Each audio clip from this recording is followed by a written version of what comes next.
C'est une panthère qui aura fait parler d'elle. Pendant 6 ans, les associations de défense des animaux ont attendu ce procès. Finalement, le propriétaire du félin est condamné à 18 mois de prison avec sursis probatoire de 2 ans et 10 000 € d'amende, une demi-satisfaction.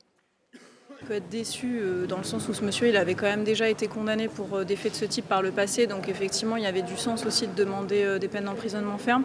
Je pense que le tribunal s'attache aussi à ce qu'il y ait un respect des obligations posées dans le cadre du sursis probatoire. Avec ces peines complémentaires, cette obligation de suivre un stage, etc., c'est intéressant parce que ça vient prévenir le renouvellement des infractions.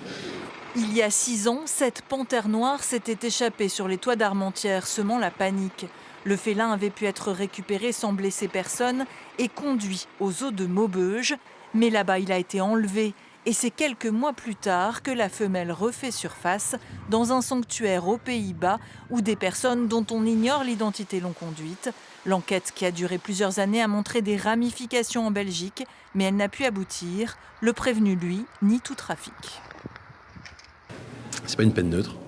Il estime qu'effectivement ça a été davantage le procès du vol de la panthère que uniquement de la simple détention. La simple détention, c'est déjà en soi une infraction, mais il a eu ce sentiment peut-être injustifié, mais que je partage. Qu'effectivement, c'était le procès du vol de la panthère, c'était le procès d'un trafiquant d'animaux non domestiques.